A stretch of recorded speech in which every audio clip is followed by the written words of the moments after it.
Welcome to Image 2.0. Wizard Magazine, number 20, April 1993. I'm Jim Rugg. My name's Ed Piskor. And then the logo plays. Cool.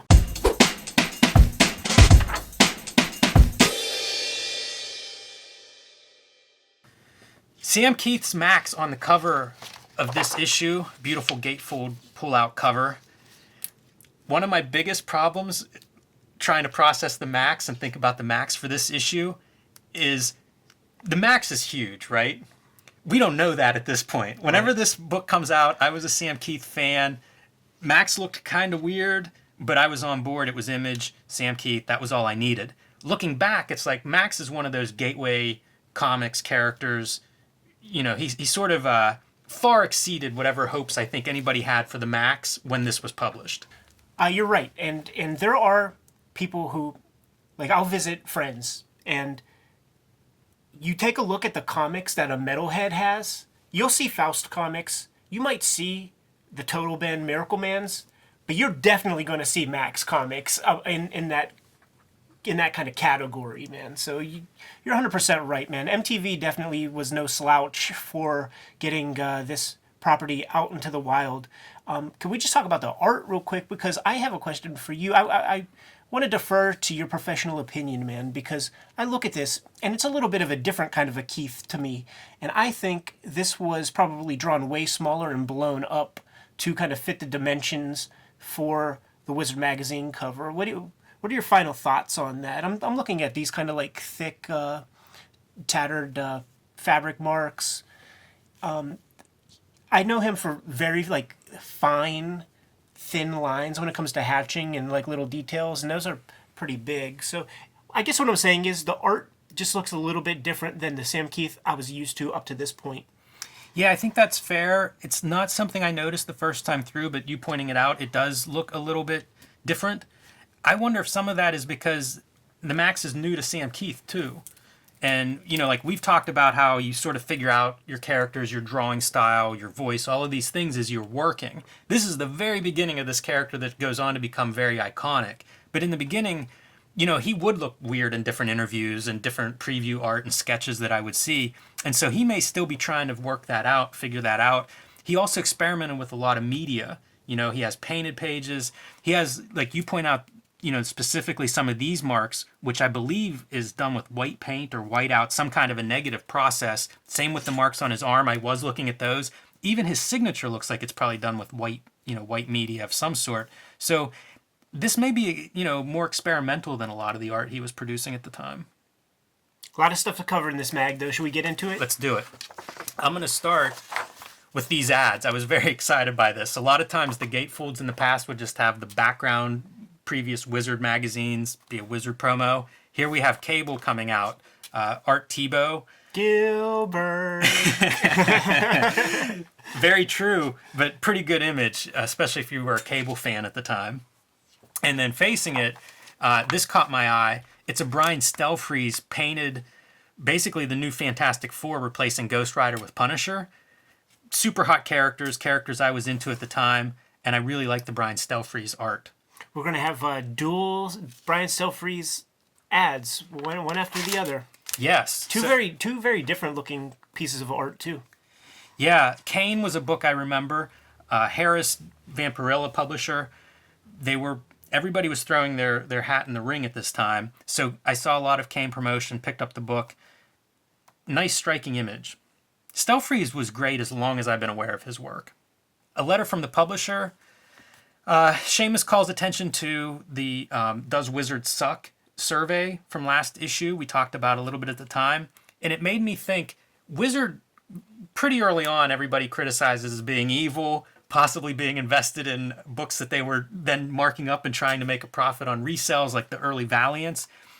Some of that may be true. I think in hindsight it looks that way. But we've been going through Wizard from the beginning, and I think in the beginning it was just a fanzine in a lot of ways. You know, I'm not sure that there were nefarious plans in the beginning of how to cash in on Valiant. You know, I think that some writers got involved that maybe had their own personal interests. And I wonder, like, when does Wizard become the evil empire, so to speak? Yeah, I mean, that's a good question. We all have our own opinions about that, but I think from the earliest days. Now, Garib was a kid, basically. He was 22, 23 years old when he started, and he was just following the money. It was all like, I think it's possible to create a machine that can be kind of self-sustaining in a way, and you just point it in a direction, and he pointed it in a direction to make some fucking money. Right. I think that the success of Wizard, though, surprised everybody, including him. You know, I mean, it's a runaway success. We had Dave Sim talk about how, you know, he did a year-long comic shop tour, and that was the thing. You could not find them. They sold out. Stores would order more copies of Wizard. They would still sell out in a week. Whenever you have a boom, people are going to come through, and there's going to be money exchanging hands, and you're going to get to see everybody's true character.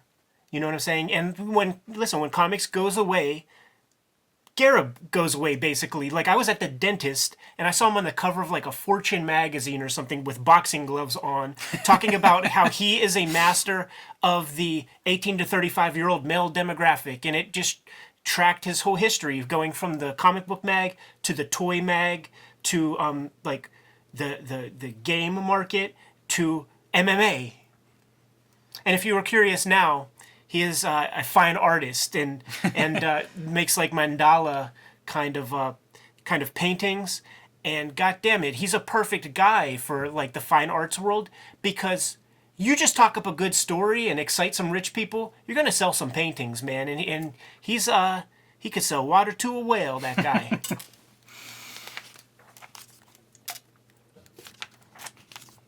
The Ed, Patrick Daniel O'Neill, contributing editor's piece. Here he's talking about Scott McCloud's book that's coming out soon, Understanding Comics. Apparently some advanced copies are starting to circulate for promotional review purposes, I suppose. One of the things that he says in here is that we struggle to talk about comics. We don't have a common language like film or art criticism. I think some of that's still true. I think you and I have this kind of conversation. I was kind of excited to get to this piece because this is something that I've heard you say many times. Yeah, it's interesting because Understanding Comics comes out early in my reading. You know, I'm a year or two in at this point, and I got a copy of that book when it was first published. So it did inform my understanding of probably comics language and how to talk about comics to some extent. And I still feel like we don't have a comic critical language. One of the things that I pulled from this was that he mentions that Tundra was going to be the publisher. So I have a thought exercise for you, man. Just something to think about that is rhetorical at best because we know how everything shook out.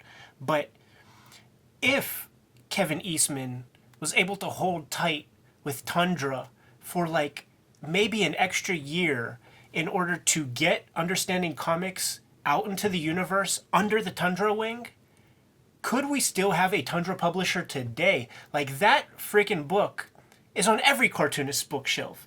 I'm sure it's into the millions of copies, and Kevin Eastman just could not keep his system going, and he had to sell off to Dennis Kitchen, and he left the biggest bounty of his publishing endeavor to another guy. Like, imagine, like, you're blowing my mind with this, Ed. Right? Because for some reason this has never crossed my mind. And in my head I always think like Understanding Comics should be added to the we grew up with a pantheon of Mouse, Watchmen, Dark Knight Returns. And I always thought Understanding Comics should be added to those three based on the volume that they sell. They're, Understanding Comics is taught in all the Comics 101 classes at colleges. It's a textbook for comics. And this is the publishing model. You find that one book and it floats everything. The long tail model, man. And this was the tiny gimmick that could float that long tail, and Kevin Eastman had to tap out before like, he's got to kick himself in the ass sometimes thinking about that, right? It's mind-blowing. It really is. Oh man, you talk about like he has to think about it too. I mean, he's in publishing enough to think in those terms, and wow. I mean, he had amazing success, like with the Turtles, so it's like he fronted another giant hit that he was not able to prosper from. That's a fascinating comics history footnote. Cartoonist Kayfabe, boys and girls, man, we bring the ruckus. Speaking of the ruckus, this is my favorite Wizard news so far. It's everybody's plans for 1993. And this is the year, after the record sales of everybody the previous couple of years, this is the peak of kind of that speculator boom of like everybody's publishing everything they possibly can, printing money in 4 colors. So the headline, Valiant Image crossover. That crossover to be the Deathmate series of books, man. And I don't know about you, but when I was a shorty grabbing these things up, the Image ones were the must. Red and black. Blue and gold, man, that was your grandpap's comics. Yeah, and the red and black, one is the Extreme Studio guys, all of Rob Liefeld's crew, basically drawing these hybrids, part Image, part Valiant character cast. And then the other, the black, is Jim Lee, Wildstorm, Mark Silvestri. So the biggest thing to come from the Deathmate series would be that Deathmate Black is the first full appearance of Gen 13, which will then go on to like wild success. We'll get into that later in future Wizards, but the reason I imagine that Gen 13 really becomes the hit is because there was at least a germ of something relatable to those characters, unlike every other Image book at that time. At least these were kids who might use some, I'm a Pittsburgh boy, so I don't use that gnarly fucking talk and shit like that. But you see that on TV, something semi-relatable. And they come from Deathmate Black, man. We will see the prices for Deathmate Black spike up in our which is ludicrous because that book has to sell so freaking many. A lot of copies. But it's big news. We've been talking a lot about Valiant and Image in the last, year's worth of Wizard magazines. So this is you could not come up with a better formula, especially for this is the publishing model. Marvel and DC are old news, and it is all Valiant and Image for young readers, young collectors. And they have a slightly different audience, I think. So combining the two, what would be a better, more exciting crossover? It's perfect. And it says here that they're going to advertise this project through MTV and Sci-Fi Channel. Television commercials are pretty rare for comics. So I had to look this up because I did not remember any of these commercials, and this was in my wheelhouse. I was on board with this big time and did not remember any commercials. Mm-hmm. I found nothing, so I don't think that happened. I got you. Because when Sci-Fi Channel comes out, there is a program called Anti-Gravity Room, and just me saying it is giving me chills. Because Anti-Gravity Room was a fantastic comics program on the Sci-Fi Channel. It's the first time I saw Seth Palookaville. The Hernandez brothers were interviewed on there. When Love and Rockets 50 came out, Dan Clowes was on there. And then they would talk about the new Kevin Smith movie. They would talk about the Rob shit. I got chills all over. How have I never heard of this? I bet I didn't have Sci-Fi on my cable when I was a kid or something. Yeah, Sci-Fi came to our neck of the woods pretty late. And you might have even... No, you would have still been in high school or something like that. But Anti-Gravity Room, you could find tiny clips on YouTube here and there. We'll include some in the description. A lot of people still remember it with fondness, but if you Kayfabers, if you have VHS tapes with full episodes, digitize that shit and put it online because that show was amazing. It really was, because it was not stupid. It would cover Valiant Image, but I'm saying it's the first time I saw Seth Palookaville ever. Yeah, that's incredible. News to me. More exciting to me than the Valiant Image crossover itself. And we'll talk more about Deathmate in the future, so we don't have to stick on it. One video I did find when I was searching for this on YouTube, did one comic book, Deathmate Red, really collapse the entire comic book industry. So we will talk about this more in the future, but it's pretty fun to see it here, and makes total sense to me. Believe me, Marvel has nothing here that should be in this top spot. No, it's true. Listen, we're Pittsburgh boys, and we like Ron Friends, but Thunderstrike 1 wasn't going to step to something like that. So Marvel's plans, as you say, Thunderstrike, there's Avengers and X-Men talk. They kind of Wizard mocks some of Marvel's plans, including bringing back Magneto, crossovers of X-Men and Avengers, and they basically imply, for the millionth time. So again, Marvel's not doing anything new here. They talk about the Clive Barker Razorline books. I did bring those because I don't know if we're going to see them mentioned again. I don't think this was a very successful line, but it's worth a flip through. You can see the gimmick covers are in full effect. making up for pretty unremarkable artwork. And they don't bury the lead. Hokum. So true. That's as good a title as when Hagar the Barbarian was a mascot for a soft drink, and it was called Hagar the Horrible Cola, and it was.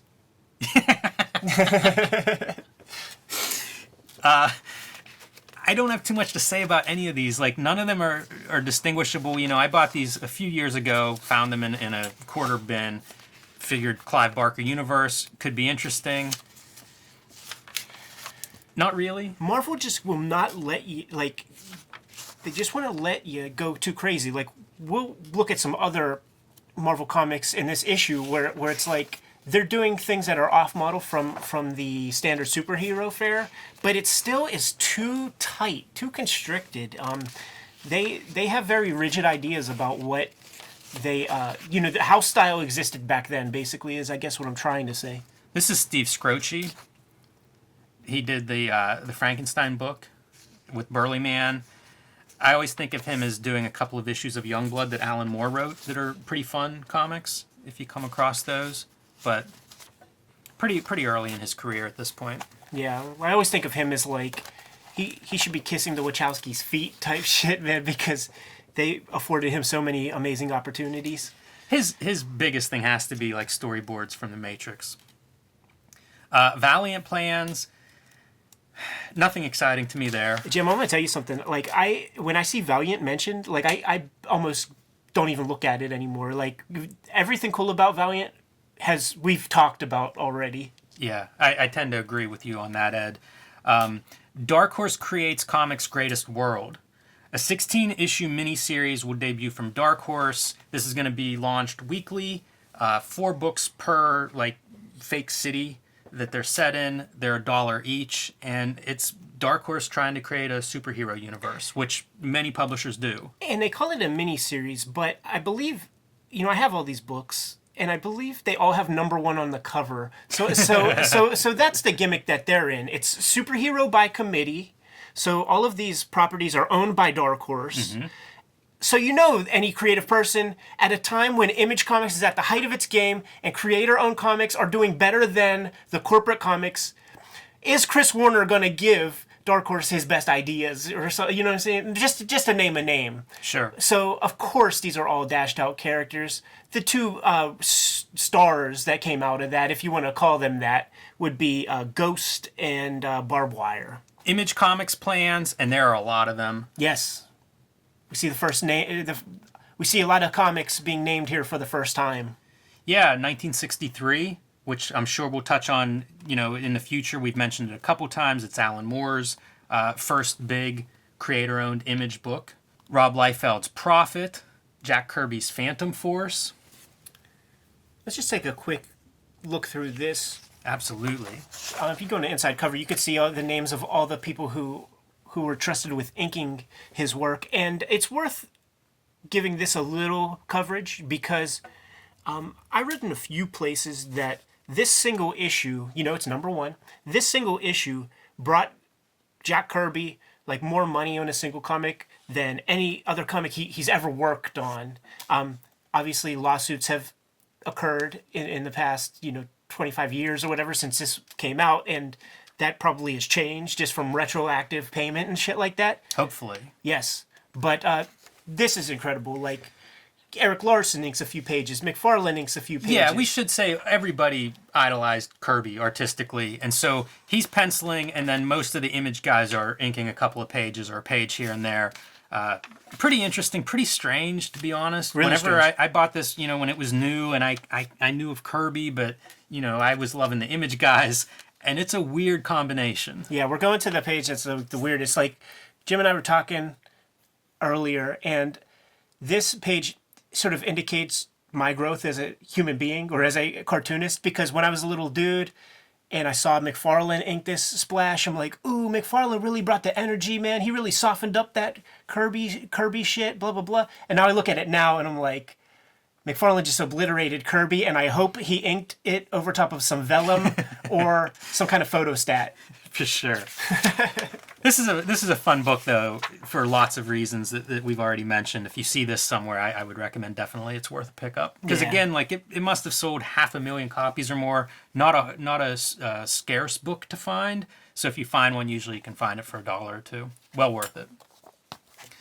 They announced several ongoing series: Cyberforce, Dragon, Wildcats. They mention, some of this new wave of Image guys. One title is Shaman's Tears by Mike Grell. And specifically, there are like animal-human hybrids that are coming out of Russia, coming out of test tubes. And part of the story thing is they don't have any human rights because they're these hybrids.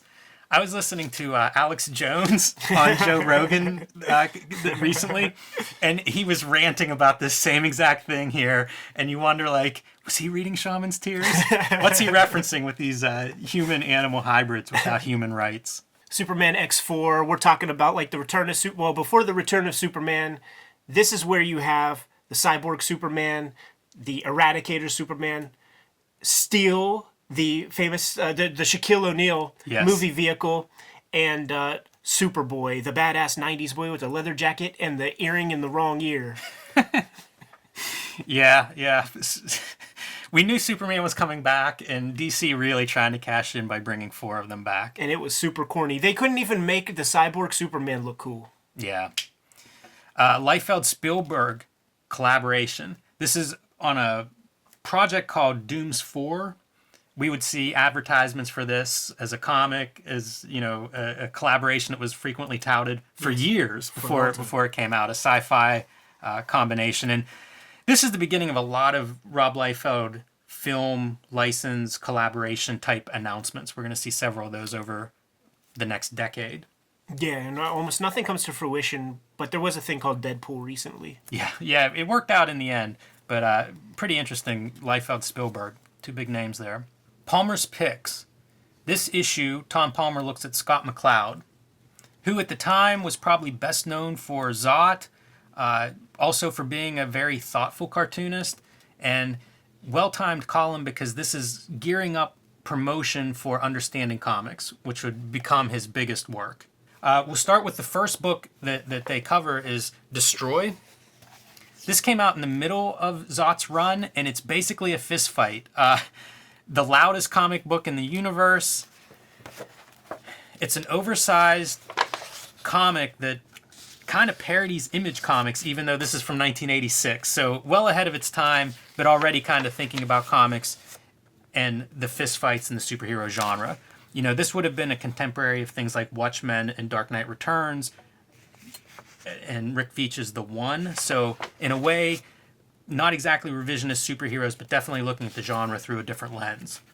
The 40 Deuce. Nice. And it's just the wanton destruction. What happens if superheroes really fought in Manhattan? We don't see the ramifications of that too often in a comic. In this one, it's almost like a terrorist attack where, the buildings are just being leveled as these guys duke it out. This is probably the second time we showed it on the program, and I'll be honest, I really had no knowledge of this comic, so I'm going to have to borrow this from you after the show. Yeah, for sure. This is a really fun comic. It's probably one that's had an influence on me. I got hold of it for some reason or other at an early age. And again, you read some of these stories, and it does change the way you look at comics. Some fun formal stuff right here. Just having the word balloon getting obscured. And that's the thing about, Zot. Can we move to Zot? Yeah, one last note. This is basically Superman Doomsday. Oh, cool. Where a one-perspective character shows up with just this destruction on his mind. It's exactly kind of the same concept. That's fun, man. I can't wait to read that. So Zot was pretty straightforward. I just have this collection. I got into this thing of, divesting myself of, if I get the big collection, I get rid of a lot of old stuff. But pull up those OGs, man. Zot 1, yeah. Show that off, actually. That's noteworthy because this one thing we've started to mention how much Eclipse Comics publishes a lot of these books that we're referencing in the 80s especially. So this is the first issue from 1984 and it's in color. Yes. Super unusual for an indie sci-fi superhero genre comic. We're getting to the point like when this thing was published, there was already a boom of the black and whites, and there was some 80s excess, some 80s money. So that you had First Comics, you had certainly almost everything Eclipse did was in color. Now, the early Zots, pretty straightforward stuff. Now, when we get to like the later Zot issues, you're going to start to see him playing with the form here and almost like working out his rubric, like working out some of his ideas about the things that will go into understanding comics. And this book here is like an amazing document to just like kind of absorb where Scott McCloud's mind is growing. You're watching this guy's mind grow in regards to the comics page. Like, there are like these famous passages about like showing different sequences of panels and how you could still tell stories by doing that. A lot of timing things of just, cause and effect. Like, I mean, this looks, I could trick you into thinking this was a page out of Understanding Comics. Yeah, very forward thinking, very influential in its own right. This was a comic that appealed to a wide range of readership. Absolutely. At a time whenever the direct market was very focused on young male readers, Yeah. Zot was one that appealed to a much broader audience. Pull out some Zot again real quick, because like one of the things that that McCloud brought to the game. Pull out one of the color gimmicks. That earliest one is good. One of the things that McCloud kind of brought to the game was kind of like American manga, kind of space battleship Yamamoto kind of art, or like Macross, kind of like he had manga influence. So this guy wasn't just studying, American comic books. He had a wide vocabulary of what he was looking at, and he brought that energy here, man. Probably before Frank Miller really started to mess around with manga very much. I can't claim that. Probably the same time. Ronin's about 84. Yeah, for sure. Yeah, it's starting to sneak in. And again, helps appeal to that wider audience. An audience that comes to a comic book store because they like Robotech or they found some kind of anime. There wasn't a lot for them, and this is a book that would appeal to a lot of people. It was other than what you were seeing in most of the comics. Yep. So Scott McCloud's always interested in innovation, thinking about the mechanics of the comics, and one of the first contributions he makes to this is the idea of a 24-hour comic. We have a special episode where we just look at some of the 24-hour comics history, so we'll have a link to that below. But people all, I think at this point, if you're watching this show, are probably familiar with 24-hour comics, and we'll do a deeper dive in that episode. But this is a contribution of Scott McCloud's. Again, thinking of the formal creative side of comics and how different ways to approach making comics. So the reason we all know Scott McCloud, understanding comics. I think this is in every cartoonist's library somewhere. Like, this is past everybody's radar. When you were a kid in the 90s endeavoring to grow up to become a cartoonist, every professional that you talked to made you grab this book. You can see this is my copy. I've had it since, when it was very early in its publication run, and it's just beat. Yes. A well-worn, well-read copy. Yeah, like I think we're going to do a deep dive on the channel into understanding comics at some point. Yeah, we'll do a very quick flip through for the sake of this episode. But it's just a lot of formal ideas about making comics, reading comics, the mechanics of how you read a comic, and how you understand what you're seeing, how the image and text interacts. This was always one of my favorite images, man. This along with that one big... triangle. Yeah, of course. But, a lot of this, to me, this is like, you give this to your mom or something, like, because intuitively as comic book readers and very, very long-time comic book readers, he's basically articulating stuff that we already know. But for somebody who's, like, interested in getting into the game and checking things out, you put this under their nose and it's like a good cliff notes into being a good comics reader. Yeah, a lot of innovative stuff here.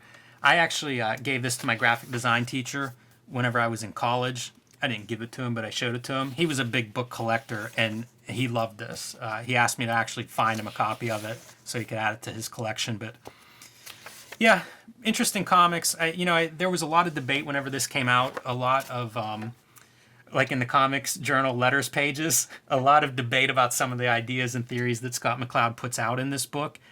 And there should be. This was one of the first books of its kind. There's no way someone's going to show up and just totally unpack comics. And I think that debate was valuable. You know, it was people really talking about these mechanics and things that had not been discussed much. Sometimes it was kind of a heated debate. Guys that really disagreed with certain ideas. And I'm sure we disagree with some of those ideas too. But overall, a valuable book and a huge part of comics history. Yep, and as you can see, man, there's that Kitchen Sink Press logo because, once again here, man, coming soon from Tundra. Yeah, and at this point, McCloud is a 12-time Harvey and Eisner Award nominee, creator of Zot. So he's a Susan Lucci as well, man. I feel you, dude. I'm in the same boat, man.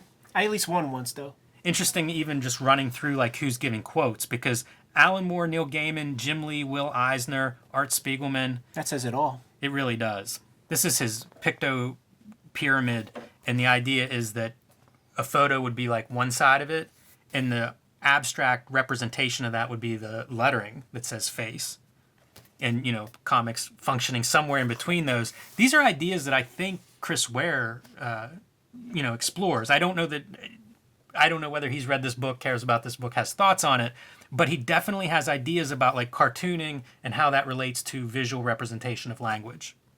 And then abstract symbols would be the other point on the triangle. Yeah, and then he finds great examples of everybody. Like, he positions them in such a like, of course, you put like a Mary Fleener in the more abstract Picasso-ish plane. Yeah, I spent a lot of time looking at this, reading these examples, lots of names I had no idea. Absolutely. Had never, I'm hearing about them for the first time on this page. But an interesting concept. Like, I wouldn't really think of this even after reading it here for probably a decade. And this page in Understanding Comics, this, my friends, represents what the Cartoonist Kayfabe channel is all about. Jack Kirby, Rob Liefeld, Chester Gould, Carl Barks, Robert Crumb. Art Spiegelman, Jules Pfeiffer. I'm always shy about saying Juice Schwartz's name because I know I'm saying it wrong. But this is our coat of arms right here, man. Another thing that Understanding Comics was really good for was showcasing the kind of abstract comic book work of Matt Feazell, man. Yeah, when I started making comics and going to small press shows, everybody would make mini comics, and he was kind of the guy. He would do a strip called Cynical Man. Yes. Was one that I knew him, from reading mini comic reviews. You see a lot of those. But he was part of Zot, so this is a backup strip that ran in, I don't know how many issues. I think it started around issue 10 or so and would run like in every issue. And he did stick figures, which did not sacrifice any of the storytelling. So if you're coming, as I was, from Image Comics background and thinking of over-rendering, seeing storytelling with stick figures was very eye-opening. The strip that they use in Understanding Comics that Matt Feazell did is fantastic. Like, you could just put the image up or whatever, but like, it's like this perpetual motion comic strip where the guy's fishing for dollars, and then in the last panel the dollar gets taken, but it still somehow cycles back to the first panel. It's amazing cartooning. Yeah, really interesting cartoonist. And it shines a light on the fact that comics are communication and comics are ideas. It's not like the superficial drawing part is just like, it's like a nut or a bolt on the bigger machine. Before we dip out of Scott McCloud, though, we should talk about that Creator's Bill of Rights. Another innovation of Scott McCloud is, I didn't realize it, but he's the author of the Creator's Bill of Rights. I thought this was done by a committee of guys like Rick Veitch and Steve Bissett and Kevin Eastman, and I think those guys were all supportive of it, but apparently this is Scott McCloud's vision, and I guess we should read these? Yeah, there's just 12 sentences. So Creator's Bill of Rights: the right to full ownership of what we fully create, the right to full control over the creative execution of that which we fully own, the right of approval over the reproduction and format of our creative property, the right of approval over the methods by which our creative property is distributed, the right to free movement of ourselves and our creative property to and from publishers, the right to employ legal counsel in any and all business transactions, the right to offer a proposal to more than one publisher at a time, the right to prompt payment of a fair and equitable share of profits derived from all of our creative work, the right to full and accurate accounting of any and all income and disbursements relative to our work, the right to prompt and complete return of our artwork in its original condition, the right to full control over the licensing of our creative property, the right to promote, and the right of approval over any and all promotion of ourselves and our creative property. These are amazing. Like, every cartoonist should know these by heart, should think this way, and should have that self-advocacy to take these to heart and apply them to whatever we're working on. I live and die by it. Frankly, before, once again, just like Understanding Comics, where he's speaking about a lot of stuff that we intuitively already know, it's like, if you have any dignity, like, this should be the case, but leave it to Scott to, like, spell it out. I'll be honest, Ed. I don't know how many cartoonists I've talked to, met with, been friends with over the years. Very few of them, I think, adhere to this Creator Bill of Rights. Almost no cartoonists I know do. But we're all adults, and I'm just gonna let you live your life. Like, I ain't gonna say anything, man. It surprises me, whenever I read this Palmer's Picks, I saw he's the author of the Creator Bill of Rights. I had not read them before this time. And I like to think that I'm, comics, 100% comics, and this is something that appeals to me, and it's still not something that I knew by heart. Right. I mean, I don't know this stuff by heart either, but I bet you read this stuff before, like in a comics journal or something. You've seen this stuff before, I would bet. Yeah. Well, I hope everybody takes heed to this and thinks about their work in these terms, because some of it is also your responsibility of how do you put that work out there. Exactly. It is advocating for yourself and for the hard work that you do. Yeah, and if we all did in this comic book game, then I wouldn't have to get my temperature up when I fight for my own dignity and put my foot down with dumb shit. Writing at the Edge by David Quinn. So David Quinn tells a story here about appearing on a television, a soundbite essentially, in conjunction with an appearance at a Comic-Con in Indiana. I enjoyed this column. I think it's my favorite one so far of his. Mine too. And there's a couple of takeaways. One is, why is he on TV at all? And his reason is money. There's a convention in Middle America at a time when maybe the economy was pulling out of the 80s malaise, and it's full of people, and he cites that. Once you attract a bunch of people who are paying admission, media is curious. What's happening here? It makes it, he describes that, it just makes it more real to people. Like, if you pop up on TV, it kind of solidifies your position as being worthwhile or something, he mentions. Now, he talks about some trepidation a little bit earlier and says that, the work speaks for itself. I like to avoid hype for the most part. In my experience, this is a fiction, once again, that a lot of cartoonists abide by, where they think that meritocracy is going to kind of pull them through, and just the hard work of making the comic is 100% of the job, when it just frankly isn't, man. I think it's one of the worst myths about art making. For sure. I grew up with that idea for a long time. You'll be a lot more successful if you dispel that myth and approach this in a more pragmatic way. And what he's describing are these gross schmucks at a Comic-Con, like, say, the Pittsburgh Comic-Con, where they get on the bullhorn and say, hey, it's 7 p.m., come by our booth. We're going to burn Pikachu at the stake and give away comics. Like, you don't have to be that guy. There are more elegant ways to get the word out. And, doing a quick soundbite on a TV program, that'll do the trick. Yeah, I always, I didn't like talking. A lot of artists don't like talking about their own work. And I remember whenever I started to do it more, the idea wasn't, hey, this is the best comic ever. It was like, how do I describe what the book actually is? And then if you're interested, it will appeal to you. And I used to go around comic shows, and you would ask somebody, what's this about? And nobody would ever give you an answer. No one would ever describe it the way you might describe a movie you had seen or a book you had read. And I realized, like, that's really, it's not, you're not hyping it. You're just describing it as clearly as possible. That would be my step one. Yes. It's funny whenever he talks about cutting, he does this little television interview, and he talks about comics are relatively cheap and easy to produce and easy for a consumer to read and, to find and to read. And whenever it's all cut down, it ends up, the television clip was, comics are fast and cheap. Makes me think of the famous Dan Clowes. What was the European magazine he was responding to in an interview?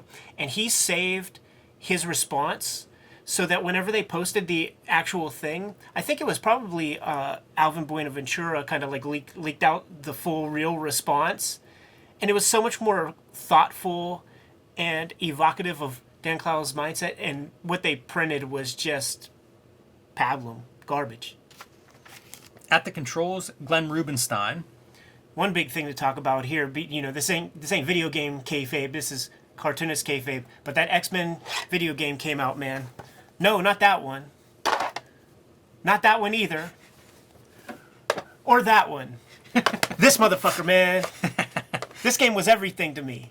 In fact, it was such a big influence. It would be coming out in like April of 1993, and I would play leave that out there for a minute. Yeah, and I would. I never beat it until very recently. I was playing it on like Instagram story, and I got to Mojo, and or was it Ahab? I forget now. But like, I could never beat him, and people in the chat room said you have to hit the reset button on your video game system, and it's like breaking fourth wall type shit. Like you hit that because the whole idea is that you're in the danger room. Yeah. And these are different every level is a different simulation. So it's like you're resetting the danger room, and then boom, you get to go to the last board. I never knew that. I don't know how you were supposed to know that. I think they give little tricks, and there's like a sentence or something that if you paid attention to, you would know to do the thing. I never ever knew to do the thing.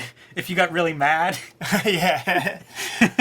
But the reason to even focus on this is because issue 2 of Young Eddie P's X-Men series. You see, I was hip. And I did not draw this in January of 94. It was December of 94. December of 93. So just a couple months after this. And it's like fully based on a mix of the animated series, because in the first episode in the mall, like Gambit is buying playing cards from a girl like in the mall. So it's like I have that scene. But then the very first level, because I was going to do a graphic novel, man. I was going to do a 100-page comic. And the first level of the video game, they're in the Savage Land, kind of fighting little tribesmen and shit like that. And then, as a Jim Lee mark, so any chance to get Wolverine without any clothes and to like do those like little marks everywhere. And then, these are like the villains of like the first level. And then I had to inject my own characters in there or whatever, man. But that's fantastic. Whenever I saw this pop up, man, I was like, I just got to dig out that comic and show it off for a second. Very cool. He's going to the Consumer Electronics Show. Yeah, CES. And he mentions virtual reality, which Sega, I guess, had some, early virtual reality. And Nintendo's doing early 3D. So it's pretty interesting to me because, like, that's still stuff that, you hear about in gaming. I don't know what these are, but I know exactly what these are. This is for Sega CD, and you make your own music videos. So, like, for every shot, like for every couple of lyrics or whatever, there's like say 4 or 5 cameras trained on Marky Mark. There was a crisscross one too. Oh yeah, there is the crisscross, and then you get to choose the different camera angles. I think you could choose their gear, the clothes and stuff. So it's like they shot these guys over and over again. The best example that I could point you guys to is check out the Tribe Called Quest scenario music video, and you will see a kind of a parody of like what these old games were. But they were incredible, man. I have to call attention to this look familiar ad. They're asking for pet photos. What is Wizard doing? That don't make no goddamn sense. Yeah, I was very confused by it. I would also call attention to this ad. This is the most like BDSM thing ever.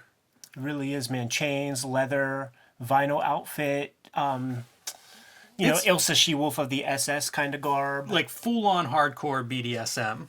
Brutes and Babes, he goes through with some terminology. I haven't seen most of this terminology used ever. It's close-ups, extreme close-up, long shot, extreme long shot, worm's eye view. I've seen some of them. I understand them, but I don't know that this vernacular is actually used. Yeah, I don't know. Like, the real fun thing about this Brutes and Babes feature is he's starting to get some submissions in from some plots that he laid out in earlier Wizard magazines, man, and he focuses on two good examples right here. I like how some of these, like how close some of these like final panels are and stuff. It would have been fun to see way more of these submissions. I looked up both of these guys, Yeah. and they both have like a presence on comic art fans, and all of their art is basically pinup girls. Both of them. Like it's really funny because I looked up the first one and I was like, all right, that's where he got to. Looked up the second one, they could be the same guy. You know what? Whenever I do my Googling on the people in the amazing art category, same deal. Like the skill set of making a page of comics and being a storyteller is different than just drawing pretty pictures. That is what that means, basically. Yeah, for sure. Couple more plots he's given out, man, for future Brutes and Babes. See, this is when the shit gets fun to me, man. When I got my first Wizard magazines, like, this would be a regular feature of him just kind of, like, cutting promos on the submissions he gets with, like, a lot of thoughtful consideration, a lot of stuff for me to think about. I'm looking forward to both of these. This is a Venom plot where Venom basically sneaks up on Spider-Man. Very simple. I actually think if I were drawing any of the stuff that's come through here so far, this is the one I would go after. The Hulk plot, on the other hand, involves like a traffic jam where everybody's left their cars. That's a nightmare. I might not be able to draw that now. Just wait, man. There's going to be a future issue where Mark Waid is like laying out a Flash plot for you to send to DC Comics, and it involves animals escaping from the zoo and a carnival. Oh, man. That really is the test. Yeah, I mean, that's talk about a dick move. Hollywood Heroes. My note is that you should save this bullshit for Starlog. Less than 10% of anything that is mentioned in any of these 5 pages sees the light of day. Probably little more than 5% of it sees the light of day. It's all speculation nonsense. I still don't understand why there's a theme park section. This isn't Hollywood speculation and kayfabe. There is a visit to the Teenage Mutant Ninja Turtles 3 set with a couple of pictures. And it has a different name for like even the name is wrong for the Turtles movie. But my eye is caught by the name Hank Canals, writer of X Mutants, I guess. Whenever the maybe the Image Founding Fathers hooked up with Malibu and they got in cozy with them. And then Hank Canals like started unboxing the stuff in his like little office, and then Rob Liefeld and Todd were like, "All right, see ya."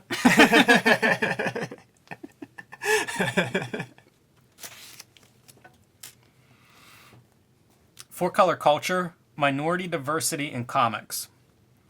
So this article traces the history of comics publishing in America and basically women and marginalized voices and minorities and their integration into comics. Yeah.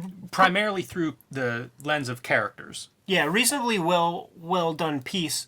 A little like light-handed with the early part of comics history because there was some very, you could call it like hateful imagery in the early days of comics, very racist. Yes. And then from there, slowly they would start to incorporate like 1 or 2 kind of ethnically diverse characters into a situation, or bring more women into the thing. But the women will always be foils. These comics were all done by crusty old white dudes who are coming from their own kind of tone deaf perspective or whatever. But then the Silver Age comes along. It's still basically all crusty old white dudes making stuff, but at least Neil Adams and like Denny O'Neil are putting some thought into like more diverse kinds of stories, like thinking about more apropos subject matter for the times. Yeah, and they list, notable characters and when they come along. So Black Panther, 1966, Falcon, 1969, Jon Stewart in the 70s, and the Green Lantern. And it's basically just a history of comics becoming a little more diverse. Right. Now, here's the thing. Like, even at the point of this magazine that we're talking about, it still wasn't that diverse in terms of, like, the creators of the thing. So, like, in these, like, the Silver Age period, the things that made the characters different from white guys would be, like, something that would be, like, a major piece of, like, the character. It's something they would always, like, focus on and talk about. They wouldn't just let these characters live and breathe as characters. And, like, the women characters will always be reminded of having to go buy shoes or just, like, silly nonsense like that. When we get into like the 70s, Giant Size X-Men, when they start to make like true efforts to bring some different energy to the characters, at least. When you get Chris Claremont on board, he's pretty sensitive to the wider culture. He's a New York guy, and whenever I get the opportunity to talk to him, hang out with him, like he is always like reveling in like the melting pot of New York City, and he talks about like every single day he talks with different people of every social stratum, and some of that energy came through his comics, but there was still a lot of work to be done in these early days for sure. And then speculation, the future of minority heroes. And they reference Milestone Media and Anaya. And finally, so like creators of color. Exactly. And with my whole filibuster, I was hoping we would just get to the real meat right there. Marking milestones. So this is the promo piece. We've seen these on several publishers like Valiant in past issues. This is an interview with the Milestone president, Derek Dingle, editor-in-chief, Dwayne McDuffie, and creative director, Dennis Cowan. Derek Dingle, I am unfamiliar with. It says he comes from a publishing background. Of course, Dwayne McDuffie and Dennis Cowan, longtime comics creators, familiar with a lot of their work. I mentioned Valiant as a previous piece because I think the comparison between the two is I was much more enthusiastic by the descriptions and the language, and it just sounds like Cartoonist talking about the characters, storylines, the books that are coming out, and it was just much more exciting and made me more eager to get into some of these characters. Yeah, and we mentioned it on an earlier episode, but if you want like a really robust examination of Milestone, there was that Robert Kirkman program on AMC that devoted an entire episode to the Milestone guys, where we get the entire story basically on that show. Some background: Dennis and Derek went to school together from a very young age, so they were kind of always coming up with these ideas and thinking about their own characters in comics. And as they graduated into professional roles as creators, they continued down that road. Eventually, and it's probably by necessity that DC needs to figure out how to sell more comics and starts thinking outside of the box. And that's kind of how they hook up. Who else has a comic book universe that they've been building in their head and developing? It's very weird that this all comes together because it's not a model that we've seen anywhere else. They mentioned the Igor Eisner studio. In the golden age, going back to the 40s, these studios of cartoonists would create content for the publishers, kind of separate, even though the publisher would then own it. The difference with Milestone is that they retain all of the ownership. So it's kind of like, again, a very unusual arrangement that they're creating. According to this interview, they'll have total control over the contents of the books. We'll see how that plays out if you watch that TV program. Yeah, that always ends up butting heads. One thing that I really liked specifically with the language is, and it's a pull quote here, I want it to be that when you see a man fly, it's the most amazing thing you've ever seen. And that's, again, a lot of the tone. There's some setup as to how this publishing arrangement comes to be, but then there's also a lot of focus on the characters themselves and what these books are going to do. And they're pretty exciting. So years after the fact, because I wasn't that interested in these comics when they were first published, I bought them many years later, and I would go through and read the first couple issues, see which one stood out to me. Blood Syndicate was my favorite, just from a reading experience. It was the one that I was most hooked and ended up reading the most eagerly. And it's about street gangs who are exposed to this dangerous chemical that's supposed to basically wipe them out. And a few of them survive and develop superpowers and then band together. And they talk about the characters having different motivations, all of these characters. And it's really apparent in their team book.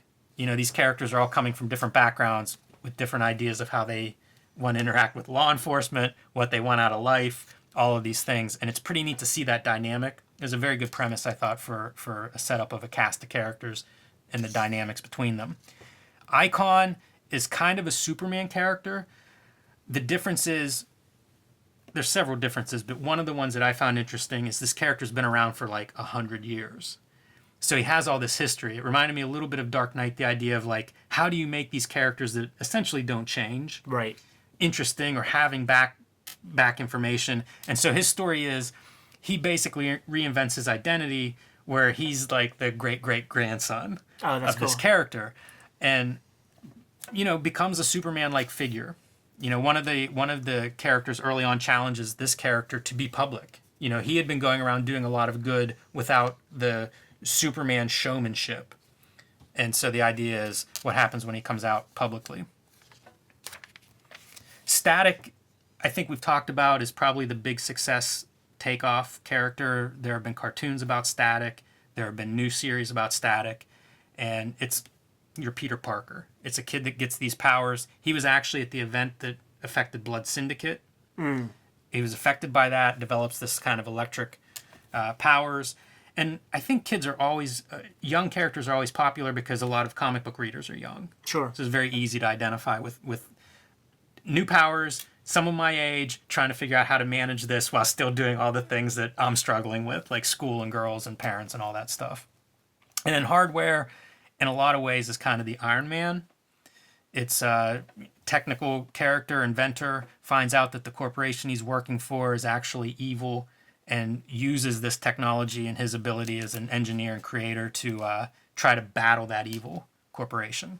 One of my favorite parts in their descriptions are about Crisis. And one of the most interesting things about Crisis, bad people can do wonderful things. People you thought were rock solid may fall apart. And McDuffie says these people are going to be in crisis situations all the time. That's great language. Compare that to again, the Valiant stuff where they're talking about getting Nikki Betts in the first issue and keep an eye out because the Allman Brothers might be in issue 2. Exactly. This is what I want to read as a superhero fan. It's fucking dummies. So it's a pretty amazing launch point. I brought a couple of the first issues to do a flip through. We've looked at just the covers before. Interesting to me, the trade dress. This is a time when we've seen Dark Horse announce they're going to have a universe. Malibu's having their universe. Everybody has these universes. So you need to have this kind of a trade dress, something that stands out. But unifies the group. Something you can identify on a spin rack or on a New Comics rack. And especially from just the top part. This is something I would always hear people describe, like comic shop owners, about how do you promote your books, how do the books look good on a rack or on a spinner rack, because you only see the top third. Eric Larson's talked about that whenever he was publisher at Image. Interesting coloring. Yeah, I was making a note of who is that colorist, because they use a wide range of methods. Coloring's something we're going to continue to talk about moving forward, because Image shows up and they're doing digital coloring. I think this is some kind of a painted coloring approach. That's Blue Line, I'm sure, man, where the black ink line is just like an acetate overlay. Yeah, 3 colorists. So it's something a lot of new publishers would always push, I think, as a way to stand out. This is awesome. So this is the Dennis Cowan. Color artist Janet Jackson. This is colorist that we would always see in Valiant. I wonder if she left Valiant when Jim Shooter did, because we're going to see her surface at his next company. Is it Defiant? I forget the order that he publishes in. Yeah. But at this point, maybe she's freelancing as a colorist. It's good to know, because that lets me know that the materials that she's using here is probably just Doc Martin dyes, actually. Yeah, you see the painting here. The detail and the color work is exceptional in these books. This was always the thing new companies would do, is production. Yeah. So, fun line. Another one of the universes that spring up at this time period, and probably one of the more thoughtful, realized universes. Again, something they were working on for a year or two before this actually came out. Yeah, they'll be around to 1997, too. Yeah, and they've had a couple of blips pop up since then, like Milestone Forever came out a few years ago. Jay Lee Wildcats ad. Look at that thing. I know. The time spent on the lighting on the nipple, right? Also, the stripped down the graphics, where it's silhouettes of guns. Zillot's very basic, half torn mask. I'm all in on this. And Jay Lee, man, I don't know how big he was at this time. They all saw it. Yeah. They all saw that this is where this guy's going to be a star. Yeah, he did a couple of those X fill-ins, X Factor and Executioner's Song, and I was following him on Namor, so I was down with this stuff. Very different look. Nobody else, this is a style that's just him. Pretty cool, though, to see like the big marquee show-off. Better than the centerfold. Silver and Gold, a fan's perspective. The Golden Age ends around 49, 50. Yeah. There are not clear delineations as to when these ages start and stop, but superhero comics kind of fade out of the spotlight around then. There's some different markers for that. And then the Silver Age begins. I always heard it was Showcase number 4, which was Flash being reintroduced in DC Comics. Yeah, sometimes they'll say Fantastic Four 1. Yeah, and it's somewhere between 56 and 60. 61, I think, is Fantastic Four number 1. So it depends, again, which marker you're using. But basically 50 to the late 50s is in between the Golden and Silver Age. I know more about comics now than I did whenever this would have been published. And I know that EC Comics, like the main body of their work, is the early 50s. Right. And they were selling well. Horror comics, war comics, sci-fi. Maybe the sci-fi weren't selling as well. But these genre comics were selling really well. Romance comics, a huge genre. Funny Animal comics. Yeah, I saw numbers on Young Romance, which was the Jack Kirby, Joe Simon books, that were selling 5 million copies a month. This is in the time between the Gold and Silver Age, and I realized this is just superheroes. This is just a genre of Golden and Silver Age. That doesn't refer to comics, because comics were doing well and selling books. It was superhero comics that weren't doing well in this early 50s time period. And that's what this guy's laying out, huh? Yeah. I would have been drinking this Kool-Aid. I couldn't look anything up on the internet to see when books were actually published and what they were selling. But I think that it's noteworthy because like the Golden Age, Silver Age, Bronze Age, all these different distinctions, I think they're all just superhero. They should include superhero genre whenever they're classifying these ages because it doesn't line up with comics. Makes sense. It is just funny seeing Pitt on a spread against like that earliest like Siegel and Schuster Superman. Yeah, man, it sure is. It looks like Pitt would just eat his lunch. And Mac Roboy, freaking Captain Marvel Juniors and shit. Jeez, man. You know how Pitt's always running around with the little kid? Imagine him and Robin fighting. Ooh, that's a mismatch. That's a Rick Veitch Brat Pack issue that's never come out. Image the Next Generation. Before we get to that, I want to just like sort of address something that it sort of popped up last issue, and we could just address it here, where the Image founding fathers are making money, so now they're starting to invest in their own businesses, and we're seeing different applications of that money. Rob Liefeld, we saw it in the last episode, and certainly in this one, he is doubling down on his number ones for his like new series and stuff.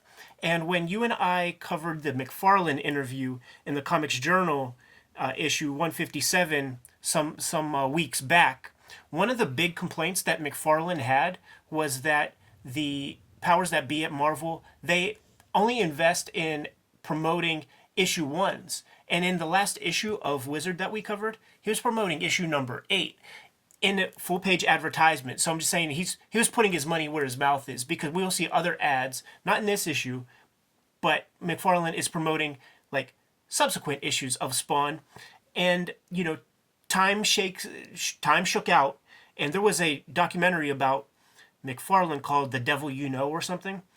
In that documentary, when they're giving like career highlights and hallmarks, at that time in the early 2000s, Spawn sold something like over 147 million copies. Maybe that was good strategy to promote later issues beyond just number 1. So this is a preview of Image's next batch of comics that are planned. And interspersed are these number ones, right?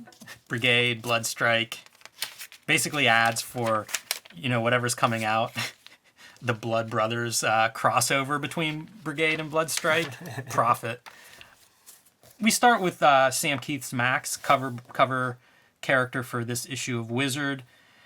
One thing I noted from the interview is he goes out of his way to say this is not a humor book. There are funny parts. He's referred to as a Bigfoot cartoonist. If you're familiar with terminology of comics, Bigfoot cartooning is generally humor comics. But it's funny that like humor sounds like it's like there's a stigma against it. the way he makes sure to be clear, this is not a humor book. Well, I mean, the way the narrative shakes out later, like, I mean, it's not funny. No, it's not a humor book. Maybe he's just being very honest. But it did make me think, like, you know, Eric Larson calls comic books funny books. And there's a history of a lot of books that are very funny, but that has fallen out of comics. Yeah, I guess. Yeah, sure. I brought Maxx #1. You want to do a flip through? Pretty iconic, as we said earlier. Very strange from the very beginning. You know, like, strange is one of those things that I would think of as Sam Kieth before Maxx ever came out, just from looking at his art on the Hulk and on the Marvel Comics Presents stuff that he had done. Strange is the perfect description, and this book's full of it. Look at that right there, man. It was really cool in the animated series. Whenever Maxx would get picked up by the cops and taken back to, like, the homeless shelter or whatever the hell, they would use for this sequence. So Maxx is in the back, and they use real humans, like, along with the animation. Yeah, we should do a commentary on one of those episodes. Really neat stuff, though. This was an unusual comic. Yeah, it's still very unusual. Even when, like, the cartoon was very faithful in its telling, almost verbatim, and when you eventually got to see, like, the whole series, you're like, what? Like, it forces you to go back. Like, it's, I don't know that it's successful in what it's trying to pull off, but it's at least very interesting, the duration of the ride. And Kieth's a good cartoonist from the beginning. This is not a pin-up book. No. You know, I don't know if there's been one page that's just a single image. You know, he's a cartoonist, and he's trying to tell this ambitious story. Of course, there's the pin-up piece, but Hey, man, you got to end on a high note. gotta love the giant guns, right? There's some kind of superhero, something underneath the Maxx. Next up is Larry Stroman's Tribe. Everybody has issue 1. Yeah, but are they all signed by... You know what's so funny is I do have one signed, and I was looking for it when you were here, except my dude's signed it right across the ass, man. I got the Stroman ass signature. We've talked about our love of Stroman's art in the past. Reading the summary of his plans for Tribe, I was surprised to see him talk about how the team would expand to 200 or plus members. It's pretty wild. Yeah, it would definitely be 200, but there's one guy who could break off into 50 characters. So it's 250. And that girl is the only one everybody remembers. Yeah, of course. So stylish, though. You know, he's another guy like Kieth that was bringing a different look and a different set of influences to the table. That seems to be the hallmark of, like, the Generation 2, like, second wave image guys, where it's like, okay, we're doing our, like, Gilbert, like, Jim Lee type shit with, like, the first wave. That's, like, you know, like the Rob Liefeld, like, the, you know, McFarlane's doing his thing. But then the second wave, it's, you know, it's Mike Grell. He's got a weird style. Like, it's everybody with unique styles. And even Jay Lee, even though, you know, Hellshock or whatever comes later, they were scooping these, anybody who looked interesting, they were taking, man. Yeah, for Mark sure. Bagley, sorry, bro, you gotta stay. Oh, no. You gotta stay at Marvel, man. Wildstar we talked about last issue. Interesting book in this context. You know, like, all of these titles I think are pretty interesting, and maybe more interesting than the first wave of... And these guys are as square as it gets. You know, like Jerry Ordway and stuff. Like, he's probably the squarest of the second wave guys. Like, the most kind of fundamental cartoonist, like DC house style kind of guy. Reviewing these books, I was very impressed by Wildstar. Mm-hmm. He is fundamentally sound, yeah. and you realize it whenever you start seeing Merritt Michaels and some of these guys next to him. Yeah, no doubt. Rob Liefeld is definitely stepping up his game. As you say, the number ones are in full effect. So Bloodstrike, Dan Fraga, Brigade ongoing. And also, they're starting off with crossovers. Blood Brothers crossover. Buy all the Rob Liefeld books. And then Prophet is also announced. This is a character that showed up in Youngblood #2. And is sort of... there's some biblical overtones to this title. Something we would see in other Rob Liefeld comics. His father was a deacon. This is one of the earliest Rob comics I got. And it really messed with me, man, because I'm like, okay, there's a Batman right here. and a Wolverine. Wild stuff, man. That shit that Rob was doing, man. Just pulling ribs. Just pulling ribs on DC, man. And Marvel. Can't argue with the success of those two characters, right? That's true. And then rub the blood. This was some kind of thermo gimmick, right? Like, wasn't it supposed to activate when you would touch it or something? I think the chemicals, whatever they were, has worn off over time. I love this character as, I think, foreplay. Damn, I was going to say, is it Forearm? But I think there's another Forearm. Yeah, that's Rob Liefeld's Marvel character is called Forearm because they made a figure of him. And when we get to the toying around feature in this issue, people ask Brian Cunningham. See, we don't even have to do the toying around thing. People ask Brian Cunningham, hey, if I want to support a line of toys, like, do I even have to get, like, the toys in the line that I don't want to?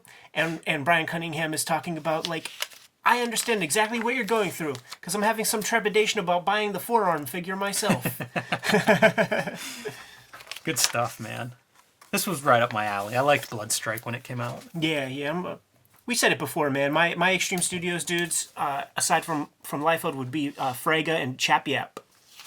I follow Fraga on Instagram, and he constantly posts art and drawings and stuff. He posted one the other day, and it was a miniature Hulk, like this big, inside of a little tiny book. It was, like, really this big. He fills up that book. He does a drawing in it every day. Pretty wild. Yeah. He's just flexing, man. I guess. He just did a Batman today. And these are those, like, character by committee, Dark Horse characters. There's Barbed Wire and, you know, pretty uninspired. But we have Spar. Blood Brothers. Foiled again. Gimmicks and other comic enhancements. This is a stupid article. It is. And the reason is he concludes after 3 pages of a lot of words that it's impossible to tell if gimmicks are good, bad, if they work or if they don't. Just stay tuned, essentially. And history is shaken out. And a lot of blood is left on the ground when people overhype these gimmick joints and others buy into them. Yeah, it's a strange article. He talks to various comics retailers, and again, it's just inconclusive. Keeping it in the family, John Romita Jr. Big fan of John Romita Jr. Yeah, especially that haircut. He was carrying on that mullet tradition far longer than would even be considered, like, ironically funny. Scott Steiner-esque. Exactly, Early man. Scott Steiner. He says this comment, and I wondered what you think of this if he's throwing he's some cutting shade promos at people. He's cutting promos. That's my note. Go ahead, man. Read it. Artists with no talent, as far as I'm concerned, are selling millions.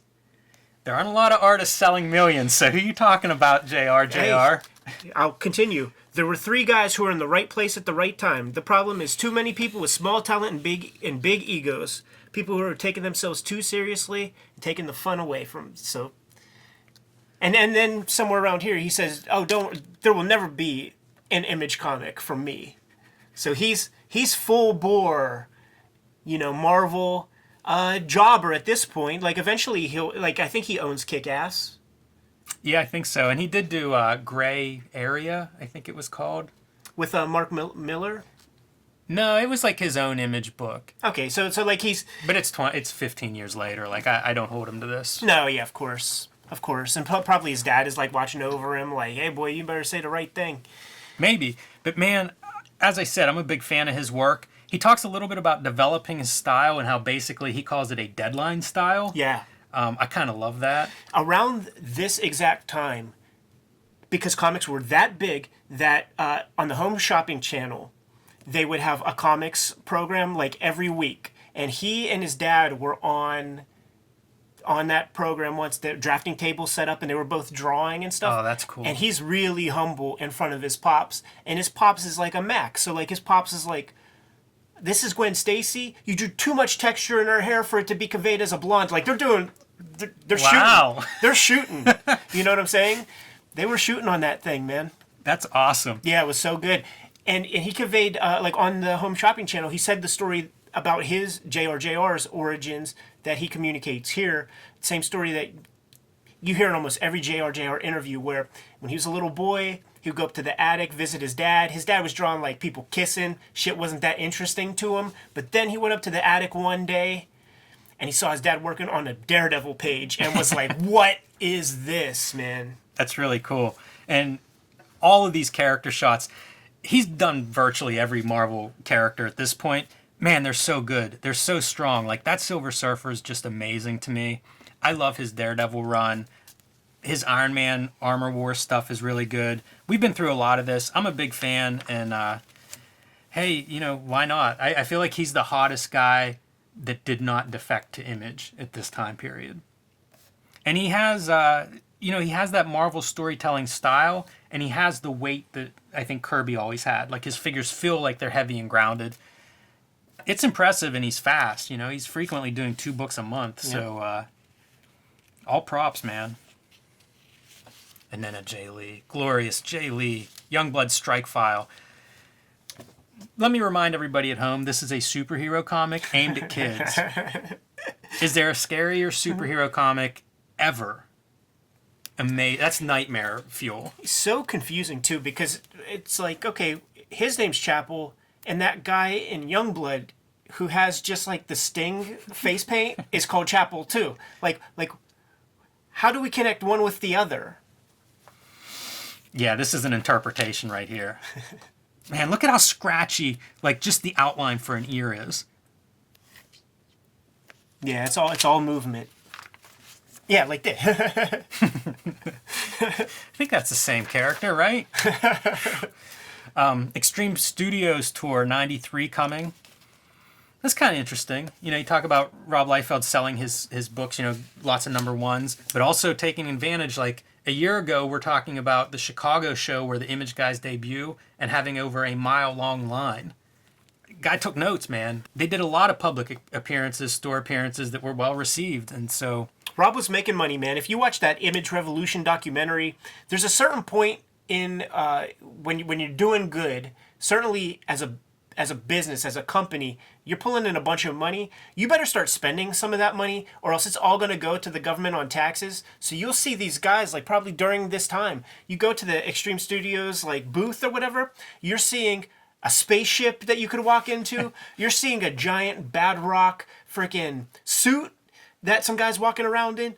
Like, he was dropping some loot to promote his property. In fact, whenever everybody starts getting into that animation game, he dropped $800,000 of his own money to try to make the Youngblood cartoon happen, but we're getting ahead of ourselves with that. Amazing art. Chris Battle, he's a 2-time champion. Like, we talked about him before. He has a career, animation and stuff. This is such a weird, like, kind of creepy. Because it's like, you could tell it's pulling from Drew Struzan, and it does look like Harrison Ford with a little Uncanny Valley, but the proportions are all fucked up. Yeah, exactly. So it's like Harrison Ford on, like, a baby doll body or something. Speaking of creepy, one of the creepiest Wolverines you're likely to see. And another pretty early appearance of Evil Ernie and Lady Death. Like, these motherfuckers, get used to seeing these motherfuckers, because when little Eddie P starts buying his first Wizard at around issue 37, Chaos Comics is the thing. My Kind of Hero. You know, the big reason to visit the Toying Around feature, because the text is nonsense, forget about it, is really just like showcasing the customized figures that people did. And talk about going above and beyond the Call of Duty. These are really cool too, because a lot of the figures are action figures that are painted over. These are G.I. Joe and Barbies. I don't know that we've seen a made-up figure like that yet. And they're amazing. Like, somebody must have sewn these costumes. It's pretty creative to use these figures instead of the usual action figures. Well, I mean, these are very close to Mego figures, and if you're a Wizard reader at this point, you know how much fucking Brian Cunningham is, like, jerking all over Megos. So it's actually like one of those things where it's like, yeah, you're gonna get your photo in the thing, man, if you just kind of like move this way. Well, they deserve it. That's a hell of a setup. That's the thing, man. Like, the old heads, the people, like, older than us, they really cared about Legion of Superheroes. Yeah. Like, 0 people of our age read it or ever have given a fuck about it. But I'm saying, like, the people who were reading comics in the 70s, like, Legion was one of those gimmicks, man. This is awesome. I love the packaging, and I couldn't figure out, like, I thought this was a made-up figure whenever I first got here, but apparently it's not. I guess it's a real thing. Oh, that's cool. And it comes with a separate head. So awesome. It's Johnny Blaze's head. But I just love the packaging, like, as a toy. Man, That'd be awesome. And it's from the 70s? Yeah, I guess so. Oh, that makes perfect sense. Evil Knievel's a thing. That when Evil Knievel toy was out. I've never seen a complete gold foil stamped cover. That thing looks berserk. Yeah, I have a couple of those. Not that Wildcats, but I have. There was definitely some Defiant comic that had complete stamp. That's wild looking. Yeah. Crystal Ball. One thing of note in the Crystal Ball is they call Jeff Darrow a French artist, and this is probably where we all fucking read this, where we think that like the very nice kind of not bumpkin-ish, but he certainly has a southern accent. Jeff Darrow is from like everybody thought that he was a French guy, and it had to be from this. Picks from the Wizard's Hat, Cable #1, Art Tebow. Did you read Uncanny? I was done with Uncanny X-Men at this point. I did. I really like John Romita Jr.'s second run. That's when that was my methadone stage, as I call it. I'm slowly weaning off, but I hung in there for a little while just out of childish habit. Like, read the comic my entire life, and now it's like I'm done. Yeah. Yeah, I could see that. It just lost all direction once Claremont left. 100%. I mean, wholly unreadable. The only thing that was interesting at all was really the art. You know what I'm saying? Like, you would get Joe Madureira, you would get like this era of JRJR with Dan Green ink, and sometimes, but you can't read it. I defy anybody to read it. Youngblood Strikefile, we talk about. Spider-Man Unlimited #1. Man, Marvel is just pumping product out. Yeah. Somehow, as good artists leave, Marvel's creating more and more books. Does not add up. This month's #1s. Interesting #1. Mad Dog. We were talking about the Bob Newhart show that was out at the time. And this would be kind of like that Razorlight, written by Evan Dorkin. Yes. I like to remind him of that. Yeah, me too. And you know what he says? Yeah, well, you fuckers bought it.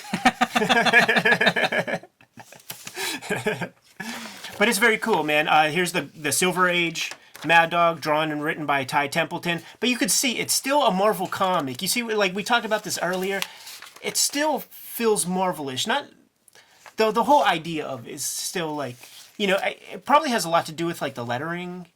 This is more interesting lettering, but certainly the flip. Little Rick Parker cameo appearance here. We don't have to flip through it too much, but like the idea, I guess, of the TV show is that they're going to update his Mad Dog character, and this would be like what 90s Mad Dog looks like. Not far from Nomad, actually. Yeah, it reminds me a little bit of like Ravage 2099. Yeah, exactly. If Ravage and Nomad had a baby. The other thing of note, I think it's here. I'd call attention to Dragon Lines #1.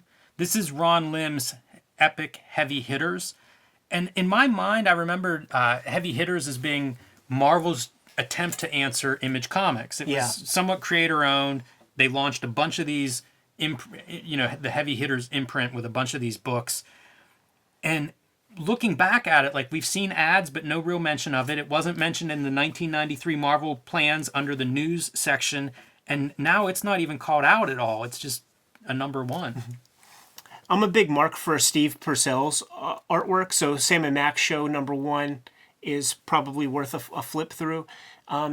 His work's been collected since then. I don't know. I don't think this was a licensed thing because there was a Sam and Max cartoon or whatever. But Steve Purcell is part of the triumvirate who went to Cow Arts together. It was Steve Purcell.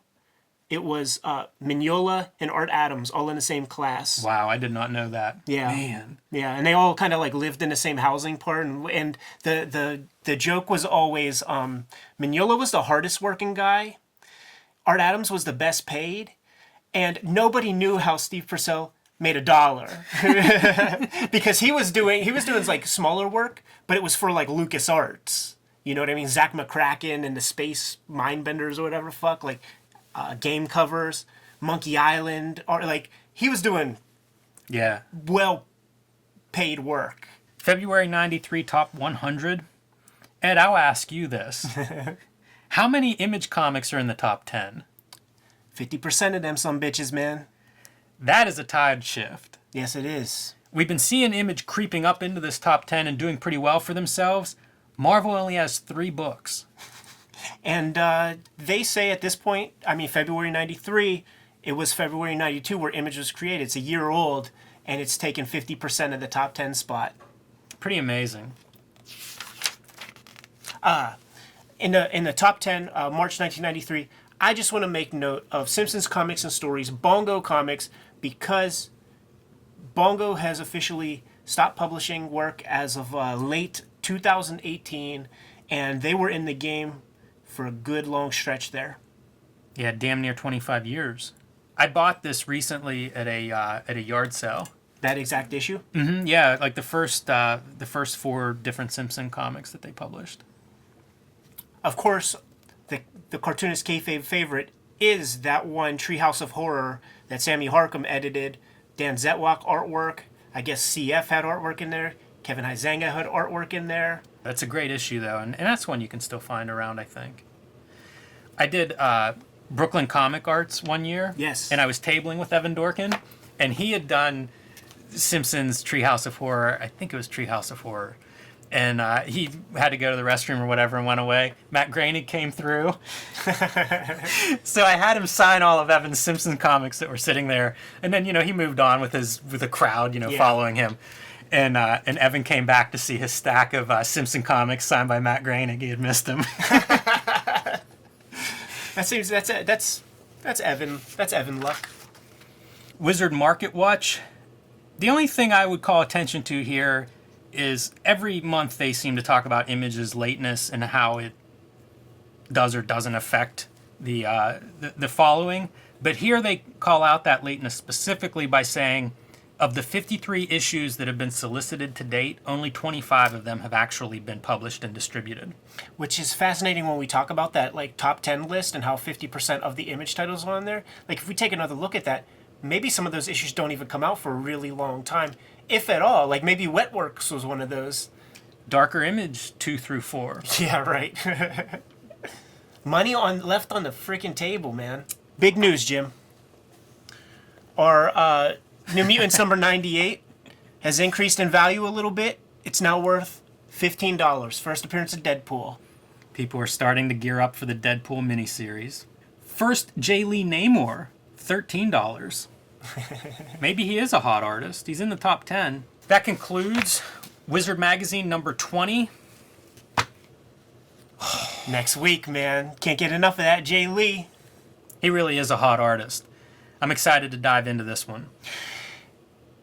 If we're left to our own devices, we'll just get into the next show. So let's cut it off here, man. Let's tell everybody to like, subscribe, and follow the YouTube channel. Once you hit the subscribe button, hit the little bell icon so that we can notify you whenever we have new videos pop up. What else do we have, man? We have the Spread Shop merchandise store.